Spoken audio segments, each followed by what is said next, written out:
Welcome back, my lovelies. I'm Elliot Bright, and this is the Gaily News. It's August 14th. Fry-yay energy activated. Here's the quick hit. Neil Patrick Harris opened up about feeling forced to come out by gossip blogger pressure. Lily Wachowski says Hollywood won't fund her new all-trans movie. The historic site of the 1966 Compton's Cafeteria uprising is now owned by a private prison company. Sam Smith talked about health, happiness, and their fiancé. And Hastings Pride celebrated its 10th anniversary. Let's dig in. We start with a Hollywood flashback that still hits.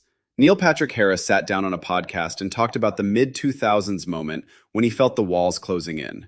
He was already with David Burtka, the man who is now his husband. The How I Met Your Mother set knew, but the internet gossip machine was hunting. A publicist's awkward denial that Harris was not of that persuasion only poured gasoline on the rumors. Harris said he realized he had to get ahead of the story before someone ran a "If you've ever slept with him, come forward" campaign. He crafted an authentic statement and came out in 2006. Looking back, he admitted he was scared of the stigma, of the possibility of "God hates fags" signs on lawns. What he got instead was mostly indifference, and a little offense that more people weren't surprised. 20 years later, the memory of being pushed into the public square still lands with a clear edge. Across town in the same industry, Lily Wachowski is hitting a different wall. The Matrix co-director has a finished script for a $10 million thriller called The Hunted. She wrote it as a response to the hostility directed at trans people, a place to pour anger, rage, and frustration. The problem? The cast is wall-to-wall trans. Studios like the script. They just don't want to write the check. Wachowski has said she is exploring creative ways to get the film in front of audiences anyway, including independent and artist-owned routes. When one of the most successful filmmakers of her generation can't get financing for a story about her own community, the message is loud. In San Francisco, the irony is brutal. The building that once housed Gene Compton's Cafeteria, the site of the 1966 uprising where trans women and queer people fought back against police raids 3 years before Stonewall, is now owned and operated by GEO Group, one of the largest private prison companies in the country and a major ICE contractor. The company runs a transitional re-entry facility on the site. Activists and organizers are fighting to reclaim the space, arguing that a private prison firm has no business occupying the ground where queer and trans resistance was born. The fight is ongoing. The symbolism is impossible to ignore. Overseas, Sam Smith offered a softer note.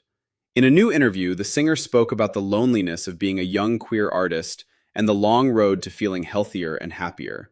Smith also opened up about their hazel-eyed fiancé, framing the relationship as part of a season of personal peace after years of public scrutiny.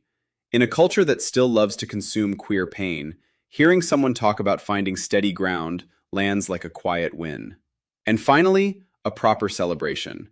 Hastings Pride marked its 10th anniversary with a free festival that brought the community out in force.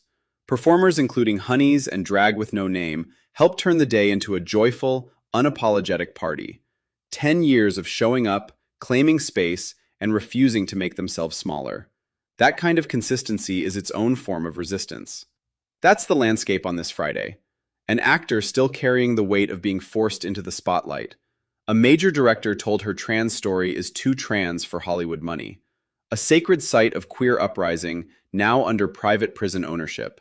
Sam Smith claiming a little peace, and Hastings Pride hitting a full decade. The industry, the institutions, and the history keep colliding. The community keeps showing up anyway.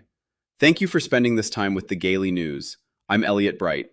Come back tomorrow, same energy, fresh headlines. Stay fierce, get out and make them uncomfortable, and for the love of God, enjoy your weekend.